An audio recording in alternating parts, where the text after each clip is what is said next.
Welcome to the Gritty Podcast. I am your host, Brian Call, and here we have the Gritty Broman. Hey, guys. We're doing a podcast today with Ian Black. Ian is sort of a newish hunter. Yeah. In the last few years. I think. He's been married almost 2 years. It's pretty short, but he and his wife grew up hunting and has been a pretty avid hunter her whole life. Mm-hmm. This is kind of your reverse story. And then Ian met her and she's like, you're going to become a hunter now. And she introduced him to hunting. It's a pretty cool story. And she shot a mule deer with her trad bow. They are strict trad bow hunters, actually. Or rifle. Yeah. Basically, she's done a lot of rifle hunting. And then I think he has only done trad. This last, I think the year before last, 2017, she shot her first deer with a bow with her recurve. So pretty cool story.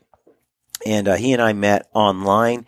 He is starting a business called Black Timber Company, and he has started it, and it's pretty cool. If you're into woodworking, which we are, as you can tell from the studio we're in, and you like some custom things, Ian has launched that business and, going all entrepreneur and stuff with it. So, which brings up a question today before we get into the podcast, about someone's advice on kind of starting their own entrepreneurial journey. This question comes in from John Christensen from just the other day. He says, podcast advice is the subject. He said, good afternoon. My wife and I will be starting a podcast in the fall outside the hunting industry. She has some experience participating in as well as editing and publishing a podcast, but not much experience in the business and economics of the process. For now, this is for fun and the good of the community. It will serve rather than need to replace a supplement income. So it'll just kind of help supplement the income, I guess. We expect our time now will be spent in delivering good content and developing a listenership. I would, however, like to be prepared in this process to monetize the podcast if and when it is appropriate to do so. I've followed your podcast for some time and have taken some interest in your pathway to get where you are. If you would be willing, I would be curious if you would mind sharing a few general pearls and pitfalls in the process of developing a listenership and the monetization process. Having gone down that road, I'm curious if there are things you look back on and would have done differently.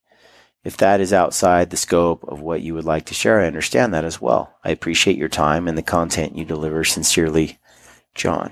It sounds to me like he wants to kind of get into this hobby, but if this hobby could become something, he wants to be prepared for it. Yeah. When it comes to podcasting, I feel like I have some rules as far as what I produce. One of them is I want to produce content that matters to me, that interests me, that I think is valuable. And then I want to be very honest, even if it's unpopular. What are you laughing at? Just that people, don't agree with a lot of your thoughts. That's all. That's all. Thanks, brother. You're welcome. No, I even whether it's popular or not, I want to stick to my opinions and my feelings. Not that I'm not willing to open my mind up to other things. I want to try to follow that Joe Rogan path where I feel like I'm always willing to take in new information and reassess my current thoughts. At the same time, I'm not afraid to share my thoughts, even if they're not popular among mainstream or among even my own listenership. I'm okay with people disagreeing with me, and I think that's important. It's Tim Ferriss in the 4-Hour Workweek, he wrote, a lot of people are worried about offending someone. A lot of people are worried about, well, if I say this group might think that. And if I do this person might think that. And he's like, pretty soon after you've edited everything you say and write in order to please all the groups, pretty soon your message is so watered down, it has no meaning for anyone. I really believe in that. So I try to have my own stamp on everything and be as straightforward, undiluted, as I can be. So that's kind of one thought process. The other thing is, I read a number of books, which I think are, even though they're a little older now, I think they're critical reading for someone like you doing what you're doing. a couple of books. One of them is Crush It by Gary Vaynerchuk. The other one is The Thank You Economy by Gary Vaynerchuk. The other one is Jab, Jab, Right Hook by Gary Vaynerchuk. I'm seeing a theme, You're Brian. seeing a theme here. What I liked about what Gary did is that basically in the theme of most of this is his approach to providing content to the public is add value, give them value, produce content that serves the people, like what you were just saying in your question. Serve, serve, serve, serve. After you've given them all this stuff like jab, jab, jab, right hook is give, give, give, ask. Give, give, give, ask. And the concept is what Gary talks about is the law of reciprocation. If you give people value, you give people things that help their lives be better, make them laugh, inspire them, teach them things, empower them. You do that kind of stuff for folks. They're grateful for what you provided to them. I'm grateful to a lot of people, including Gary Vaynerchuk, Dave Ramsey. I have a long list of individuals, Luther Standing Bear, Theodore Roosevelt, people who have influenced me in my life that have changed what I think and kind of shaped who I am, guided me. Jocko Willink is another one, like Jordan Peterson, Ben Shapiro, Tim Ferriss. It's a long freak list. Some people out, but I have a varied list. Joe Rogan. Some are Christian, some are anti, some are this, some are that. But in general, I've been able to learn so much from these varied sources that have given me value that I wanted to model that. And so my goal is to give value. And then when it comes to monetization, the goal is really to make a difference. And then the monetization comes as a result of giving, and then ask. When it comes to every industry is a little bit different. The hunting industry is heavily driven by this kind of sponsorship model, almost like NASCAR, right? Other industries are driven maybe by like a Patreon account and people like if you're a professor or something where people actually donate money to your cause. Other industries are driven by apparel sales, or something where you want to be part of their tribe or their club or whatever it is that they're doing. And a lot of athletics are like that. Yeah. There's different ways to monetize a brand, and it varies depending on the industry that you're in. And then even within the industry you're in, monetization can be creatively done in various ways. The bottom line, if you're doing a podcast, to my way of thinking, there's a lot of ways you can monetize it. But the first piece is, do you have a listenership? Do people value what you're giving them? Are you giving them something that they can use, that they appreciate and value? And if you're giving them that, then you're going to have an audience. And that audience you've built a relationship with. They value what you have to say because, at a minimum, generally, maybe they listen to you an hour a week. That's an hour that they spend with you in the car or with the headset on. Maybe it's 5 hours. You have earned their trust through what you've done for them. Your influence is valuable to them, or valuable to someone who wants to support your podcast. Like I'm partners with Mountain Ops. Mountain Ops supports me and I support them. I think for me, what I did was I tried to surround myself with companies that I would use and support regardless of whether or not I did this podcast. At the same time, there are other podcasters I know that are like, look, I never want to be paid by a sponsor. I want to make all my revenue from selling hats and t-shirts. Or I want to make all my revenue by selling, a mechanical release like John Dudley, Knock On, Knock To It, Too Smooth, Silverback. And if folks notice, we definitely don't make money through hats and t-shirts. If you've noticed, we haven't made a hat or t-shirt in like 2 years. Like, you have to do what works for you. If you've also noticed, I don't do coupon codes really, and I don't say this podcast is brought to you by Sitka Gear, and you should go and buy this Sitka jacket and this Sitka pants because this is what they've done for me, and they're the best maker of outdoor clothing. It doesn't fit me. I don't listen to those commercials. When I hear them, I just fast forward them. It doesn't matter who I'm listening to. They don't resonate with me, and so that's not how I operate. You can make money off of a podcast through a CPM, like cost per minute of advertising. It's just not me. You're in I've never thought of you as much of a salesman. Yeah, I know. I'm not really motivated by money too much either. So for me, I'm like, hey, if you want to be part of this gritty thing, I want it to be more like a marriage. You're here because you want to be? You're here because you want to be, and I'm here because we want to be. And this is a 3, 4, 5 year commitment at a minimum. And you're going to support me, and I'm going to support you, and we're going to build each other and try to make a positive difference. All my partners agree to that. And so we work on those terms where they support me, I support them. That's how I chose to monetize. And I'm probably leaving a whole bunch of money on the table. I've seen the emails. You're leaving a lot of money on the table. People ask me every week, I'll pay you this to talk about this product on the podcast and stuff. It's just not my style. So there's a lot of different ways you can do it. Let's say someone wanted to work with you, Brian. What would they have to do? Because that would answer about 200 emails I've got squared away. Send us an email. I'll add it to the folder. No, we do on some of these shorter podcasts that we have in the queue that we're doing going forward. There's things where we're doing coupon codes like with Stockisons. Mm-hmm. We're not getting paid for that. No, but that's just to add value to the podcast for our listeners. That's what I feel like. I feel like if someone wants to come on and talk to me about a product that they have, especially if they're not like a giant conglomerate, they have no money in their pockets. Mm-hmm. It's like, hey, you want to talk about it? That's great. But if you do come and talk about it, I want you to give my audience a discount on it. Mm-hmm. And then it's a win-win. We don't get paid for it, but we do add value to our audience. Not only do they get to learn about a product, but they also get a discount on that product. Well then, Brian, that sounds good, but the other part of that question is, what would you do differently? One of the things that I think is critical is, I think it was Tim Ferriss said this. He said, maybe it was Gary Vaynerchuk, can't remember, but he said, it doesn't matter how many downloads you have, let's say on a podcast, because we're talking about a podcast. You're asking about a podcast here, John. It's not about how many downloads you have. It's about conversion rates. You could have 1 million people that follow you and 100 of them go and do what you ask when you ask them to support you. Like in case of Gary, he writes a book. I could have 1 million people that follow everything I say, and then when I say, hey, would you go buy my book? You're going to love it.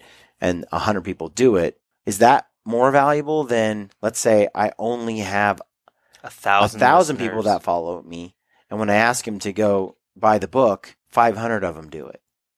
So it's not about the number of people that follow your podcast or follow your brand.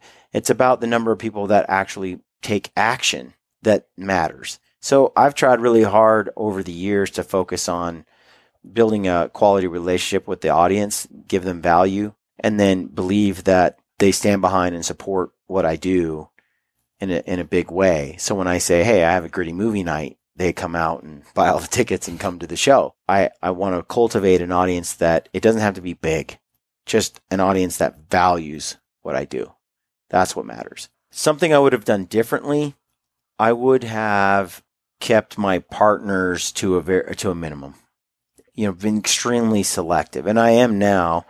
I have just a very short list of partners that support the podcast, support the Gritty brand. Like Brent was saying, I get requested to add people and brands all the time, but then that impacts my bandwidth and the things that I can do and talk about. And I know others that do a show like me, and they've got like 30 partners that sponsor what they do. And, I can count mine like on one hand. And I'd rather have a short group. This is for me, by the way. Like some people are different, but I'd rather have a small list of people and brands that are behind me that support what I do and give me freedom. And I can dedicate more time to those specific brands because I'm not torn in a million different ways with other companies and partners. You get enough people that want a piece of the pie, and it's hard to. It's like friends. Would you together. rather have 4 quarters or 100 pennies?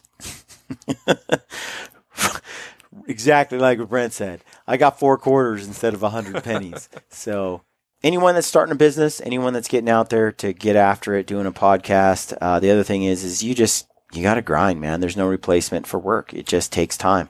I You just gotta remember go. Consistency is king. before you jumped ship and started doing the Gritty Bowman full time, Yeah. you were practically working 80 hours a week for almost a solid year. Just on the podcast and then 40 hours at work. Yeah. Yeah. No, I was working from morning till dark. I don't think people realize. That's why when I hear Alexandria Ocasio-Cortez come out and say, we need to tax the rich 70, 90%, it's like, let's say Gritty's doing well, right? And it is. Let's say it's doing well, and now someone comes along and says, all they see is the success of a new business or a business. But there were years of sacrifice, years of time not spent with friends and family or football games or movie nights because I was grinding and grinding and grinding. Those things are not seen by people. And when someone comes along and says, you know, I got here because of my white privilege, it annoys me. It irritates me because you work hard, and I think it's wrong to just want to tax someone at that rate and take it away. And, you know, anyway, there's a little tangent for you. There's a little political. But that's my thing is a lot of sacrifice and work and hard work. We're here on a Saturday night. We've been podcasting all day on a Saturday, and we podcasted every day this week, probably 10 hours a day. We've worked 6 days a week since September. I'm working on films for the film night. I'm working on videos for YouTube for another open season. Then we're in the process of working with conservation organizations. 60 hours at this point it would be a nice pace. Right. If I could get under 60 hours right now, I'd be stoked. But I actually love what I do, and so it doesn't feel like work either. As much of as work. But anyway. There's no substitute for showing up. It's work. Hope you enjoy this podcast with another entrepreneur, Ian Black at Black Timber Company. Hope you enjoy it. Dig in. Check out his cool stuff. And as always, stay gritty, friends. The best way to get started is just to rip the Band-Aid off and go for it. Yeah, let's awesome. go. We're running. All right, folks, welcome to the Gritty Podcast. I'm here in the studio. My brother Brent is behind the keyboard here. You're actually a little closer than usual. I managed my way over to the table. Yeah. I know. I'm in the big boy seats. I can't believe you're wearing that polarizing hat. What polarizing hat? Make America great again. Half of America loves him. I don't know what you're talking about. And I'm here today with Ian Black, who is the owner of Black Timber Company. Also, I'd say a newer hunter. Yep. Definitely novice, I'd say. Novice. Compared to other people, yeah. But deep into the archery over the last, how many years has it been? So it's probably been 4 years. Okay. Yep. And how old are you, Ian? So I'm 30. 30 years old? Yeah. And it's 30 interesting. years young. Are you kidding me? The thing is I really don't know Ian hardly at all. And I stumbled across you on Instagram. Yep. And saw your work. Basically, if folks go to your Instagram, it's at Black Timber Company, all one word. You can see some of the work. I'll throw it up on the screen here for those that are watching on YouTube. Here's a little bit of work that you did for me, for the office, for the studio here, which is pretty sick. Brent, scroll through some other stuff here. But you've been doing some woodworking for quite a while. Yeah. Actually, I think these ones up here. Yeah, probably about 5 years now. About 5 years. Yeah. Really cool custom work. And I think we stumbled on each other when from the studio. Like I was working on the studio here. Trying to get some ideas. Yeah. Yeah. And you were commenting on, you were asking some questions on some of the woodwork in here, like exactly. the table we're at. Yep. And we kind of stumbled into some conversation. I was stalking your page because that's what you do on Instagram. Exactly. And I noticed that you were, a hunter as well. Yep. And your wife, I was watching like a little YouTube video clip, and your wife killed a mule deer with her traditional bow. Yeah, she did. Took it with a recurve.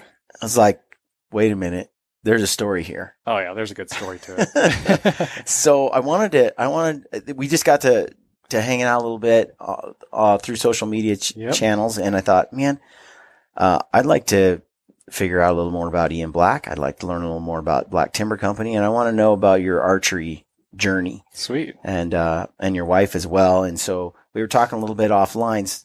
Just tell me real quick a little bit where did you grow up? Okay. Down in Blanding, Utah. Which is how far from here? Maybe 5 hours from here, down Okay. south. And then a lot of people are kind of familiar with Moab in Utah. So it's about an hour south of Moab. Oh, okay. Yep. Very small town. You grew up in a small town, Yeah. and you weren't into hunting then. No, I wasn't. My grandpa had a farm down there, but, he had prairie dog problems. So the most I got was, taking the 22 out there and, Mhm. popping off some prairie dogs when I was probably like 5 or 6 years old. So, And what was your sort of, what were the things you were interested in when you were younger? yeah, we would always go on camping trips, with my family. We'd, Mhm. Extended family. I had family down there too. So we would, go on these camping trips. And, at 5 and 6 years old, I had my own little motorcycle. It was like a little Honda 50. Yeah. And so we'd go cruise the mountain roads. And But you didn't hunt at all. No, my dad was never into hunting. He told me a story when he went out with his, brother-in-law, and they shot a deer, and, they went over there and it was still kind of breathing and gasping for air. And he's like, yep, after that, I think I'll just go buy my meat and stuff. So yeah, he never really took us. And then my uncles, they weren't huge into hunters. It was like hunt from the vehicle is all. So, Okay. How long have you been married? it'll be 10 years in July. And when you met, what's your wife's name? Ricky. When you met Ricky, Uh-huh. she was a hunter already. Oh yeah, definitely. Like her whole life? Yep. Yeah. So family full of, 5 girls. So, and the dad was a big hunter growing up. He raised them as tomboys and they all loved it. We'd go every year down to Beaver and hunt. That's kind of their stomping grounds down there. So when you met her, it was like, hey, it's interesting she didn't like marry a hunter, even though she was one. Exactly. Yeah. I mean, there's a funny story. Like when I guess I was kind of stalking her at my friend's house. And, the first time I called her up, she was like, Let's bring a picture of her up here, Brent. Okay. the first time I talked to her on the phone, she's like, I'm not going to lie. I kind of thought you were like a sissy boy the way you sound on the phone. I'm like, what the heck? Give me a- Hey, That's cold. at least Oh, she's yeah. honest. She is completely honest. Yeah. Yeah. There she is. Yep. She marries someone who's not into hunting. Yep. Were you just kind of like, yeah, this looks cool? Or Yeah. were you like Oh. really interested in I was it? totally down. I mean, I grew up loving the outdoors and stuff, hiking and Uh-huh. everything. So I'm like, that'd be really fun to kind of take a big game animal. Cause we'd hunt rabbits and stuff with friends in high school, but The never got- idea of hunting didn't bother you at all. No, like I that, didn't. you were totally on board. Oh with yeah, that. for sure. You just hadn't really done it. Yeah. Just never been really exposed to it. Do you have a compound? Nope. Just a recurve. So it's all traditional. Yeah. Yep. I started out with the trad bow. I just always thought that was kind of cool. And, Yeah. the first ever hunt I did was with a rifle. And then I took my first deer. And I'm like, maybe let's try the bow thing. So, yep. It's And been, and was Ricky the same? yep. She's always kind of hunted with a rifle, but I guess, it's more strictly bow. But let's see, it was 3 years ago. We're like, well, she has a tag. Let's just go use it. And yeah, I think she was actually 7 months pregnant when she shot her other buck. Like, that was 3 years ago. Yeah. Before she got the one with the bow. So, Yeah. Tell me about that experience with the bow. okay. So, yeah, this was 2017, general season archery. And we were down in Fillmore. And at that time, we had a 4-year-old boy. And then, let's see, she was 1.5 at this time. We went down to Fillmore. The plan was I was going to stay there all week, and she was just going to hunt the weekend. But we ended up taking our 1.5-year-old girl, and I have like a backpack that I can put on, and she rides in the back, and she loves it. She can be in that thing all day. Yeah. So the deal was that she was going to go hunt the weekend. I said, well, I'll just take Finch, our little girl, and, I'll just carry her on my back and we'll go scout some areas. And, she goes by herself. She likes to hunt by herself. And She went hunting by herself, 7 months pregnant. so, no, at this point, she wasn't 7 months pregnant. Okay. Yeah. So I said, okay, well, there's a game plan. I said, I'm going to go over here. And I, woke up late, tending to the little one. We got out about 9:30. I think she started about 5 so she can get into her spot where she wanted to go. I'm hiking this deer trail with my little one, and she fell asleep because we're hiking maybe an hour at this point, and so I'm walking this deer trail, and she got up, and I gave her some crackers to eat. So we're walking this deer trail, and this 2-point bust, and it like runs up the hill. I'm like, oh my gosh, like it was only maybe 50 yards in front of us. Uh-huh.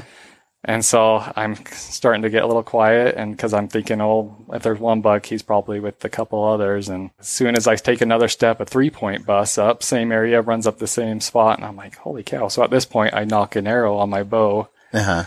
So I'm walking maybe for 5 minutes at this point, and I'm looking down the deer trail, and all of a sudden this big old nice 4-point's walking on the same deer trail we're heading, and it's walking right towards us, and I'm like, oh my gosh, like, does this thing not see us? So it keeps walking towards us, and I'm just, standing still and trying not to breathe. And the trail goes straight, and then there's a group of these Quakies, and the trail kind of winds around these Quakies and then back, straight. And this buck keeps walking towards us, keeps coming towards us. I'm like, when's it going to see us or bust us? And it literally gets behind that group of Quakies, and I just see its antlers poking out. I'm like, that's a nice buck. I can't see its body. I can just only see its antlers poking around this tree. It's funny because my little girl's just sitting there eating her crackers. I can hear her in the backpack. Yeah, she's just eating her crackers in the backpack. I'm like, man, if you're only older, I just wish like we could reminisce on the story just to know. Just a little bit. Yeah. So I'm like, okay, I just got to step out maybe 5 feet just to get a shot at the body because this thing is just staring us down. As soon as I don't know if it winded me or saw my movement, but it busted up the hill. But I'm like, oh my gosh, no one's going to believe that. And so we go back down to camp. I have my brother and sister-in-law there at camp with us and a couple of friends. And so we go back down for lunch and, we tell them the experience and everything. And in the meantime, when I was walking that, I found this area with all these deer beds, and they were like, I'm pretty sure that's probably where that 4-point came from because that deer trail led right into that area of deer beds. Mm-hmm. So I told her, you go up here, and I said, I'm going to swing around the top of this mountain. I'm going to drop down. I'm going to see if I can't push anything your way. And again, have my little girl on the back, and we take off earlier because I need to wrap around this mountain to get down. And so she goes and sits in this one spot where I told her to go. So it's maybe we hiked for 2 hours probably to get to where we could push them down and stuff. Yeah. So I'm just making my way slowly into that group of deer beds. There's probably, like I said, 5 deer beds that were all freshly scraped and everything. It was crazy. And I see this deer in this deer bed. I'm like, oh my gosh. Like, it's just laying there. I keep sneaking up on it. I have my arrow nocked because I'm like, if I can get a shot at this thing, I'm going to take it. So I get closer. I'm like, this deer's not moving. And so I keep walking. I'm like, finally, like, sneak over to it. And it's dead. It's just laying there in this deer bed. And I'm like, what in the world is going on here? So I sit there and I'm looking around like, is there any hunters like watching this thing die? Getting an arrow stuck in the side? Exactly. I'm like, not trying to, steal this deer from anyone. But I'm like, where did this thing come from? So I go over there. It's a nice 3-point, and I still, all in its velvet and everything. I'm like, this is a nice buck. And the interesting thing is like, I'm starting to look on its body and stuff, and I notice that I'm like, man, where's the wound? Where's the entry wound and exit wound? I'm not seeing anything. So I start looking for a blood trail. I'm like, there's no blood trail. And my wife isn't here because this is a spot I told her to hunt at. And so I start walking back kind of towards where I saw that deer in the morning. I'm maybe walking for maybe 10 minutes, and this lady and this guy are up on the hill, and they start yelling down to me. And I'm like, oh, kind of startled me. And they're like, hey, your wife is looking for you. I said, me? And I'm like, how do they know my wife? I'm going with a trad bow and a baby on my back. I was going to say, I was like, well, yeah, I'm probably the only guy out here with a baby on their back right now. So they're like, yeah, she's looking for you. I'm like, well, how far away is she? She's like, oh, maybe half hour that way. She's not near where I told her, to go. Mm-hmm. So they're like, yes, she said she shot a deer or something. And I'm like, oh my gosh. So I start walking this deer trail. I finally see her, and she's like kind of, just hyper and just kind of looking everywhere. And I know she had like half of an arrow in her hand, and I'm like, Ricky, what are you doing? She's like, oh my gosh, I just shot a deer. But she's like, I don't know where it went. There's no blood. She's like, I have half the arrow. That other half must be sticking in it still. I think I know where it is. Yeah. I said, you're not going to believe this, but I think I found your deer. I said, well, what is it? And she's like, oh, it's a 3x3. And I'm like, oh my gosh. And it's probably 1,000 yards away. And it was this like divine intervention that I was able to find this thing. And it's hard a lot of times they don't bleed well. We just talked about this on yesterday's podcast. Yeah. When you hit them up through the guts and into the vitals, that's exactly what happened. They're dead, and you get into the vitals usually, but unfortunately, it just doesn't bleed. Yeah, and that's where the problem was. There was like literally no drop of blood. So yeah, it was like I said, divine intervention that I was able to find that thing. And yeah, so we went over there, and it's at this point it's starting to get dark, and we see the storm clouds starting to roll in. I'm like, oh my gosh, like we need to get this thing gutted and caped and back to the camp. And we weren't too far. It was maybe like a 20-minute walk back to camp. When did you record the video? That I literally recorded that. So when I went and grabbed her, and then we were maybe like, just 30 seconds away from seeing it. So I just like, I'm going to pull out my phone and record this because it was a pretty cool moment. Check this out, Brent. Yeah. So like we get over there and start, caping it out and stuff. And yeah, the storm clouds are rolling in and it's starting to rain. And I'm like, here's the thing. I got to get, Finch back to the camp because it's starting to rain and she's getting cold. And so I'm like, we're trying to think of a game plan because we still got to get this thing gutted. I've never skinned anything with a baby on my back. Yeah. That's a new experience. Oh, and so it was kind of stressful. I'm like, I'm going to have to leave you here alone. And, I carry a sidearm. Like, well, here's a sidearm just in case, anything happens. And like, literally as I start to pack up to leave, this guy and his son come out through the woods and they're like, hey, you guys okay? And I'm like, holy cow. Yeah, we could use your help right now. I said, I got to run my little one back to the tent and hopefully my brother and sister-in-law there so I can drop her off and then come back and help. They're like, well, we'll help you skin it and gut it and stuff. And so they stayed back and helped her. Nice. And the crazy thing is like, we didn't know these people and that ended up, we were talking with them and they live like 2 neighborhoods over from us. So it was just like, it was crazy. You guys want to come over for dinner or something? I know. Hang out. Get some venison. Yeah. That's pretty sweet. Yeah, it was really cool. Yeah, it was a good hunting experience. I had a series of questions here that were just to break the ice, but we kind of blew past that. But I'm going to go ahead and throw out some of these anyway. Okay. Now that I know you don't have a compound, I got to skip some of these questions. We're going to get real deep into your psyche. Okay. Here we are, Mr. Ian Black. By the way, if you want to stalk his wife, it's at BlackLovers89. Yeah. And it's not, it sounds really bad. It's not bad. But we do get some sketchy people who follow her every now and then. We're like, well, it's probably associated with the name. So yeah, we should have thought that one through first. All you need is BlackLovers69 and then it's like over. It's like, BlackLovers89 on Instagram. And that's where I could see her photos and pictures of her hunt. And, and all of that stuff. Yeah. And then people can find you at Black Timber Company, all one word. Yeah. On Instagram. And then do you have a personal one too? I don't. No, I kind of just, mix it up. Yeah, I do. Yeah. Okay. Walnut or oak? Walnut. Beer, coffee, or Mountain Dew? Neither of them. None of He's a straight water man. I used to be strictly Mountain Dew. Yeah. Like I chug 2 cans a day. But then, so I haven't drinking soda for 2 years now. Nice. It's crazy. I was at 216 pounds was my, wow. That's when I hit my peak. And then within, I think it was like just a year, it was just not drinking soda. I lost 30 pounds. Yeah. What are you, 185, 180? I'm at 190 190? right now. Yep. Yeah. Okay. Elk or mule deer? Mule deer. Trad or compound? Yeah, trad. Saw or sander? Sander. Okay. Big game or bird hunting? Big game. Carbon arrows or wood? I do carbons. Hunting in the cold or hunting in the heat? Heat, definitely. And then lifting in the gym or hiking at home? I hike. Yeah. Yep.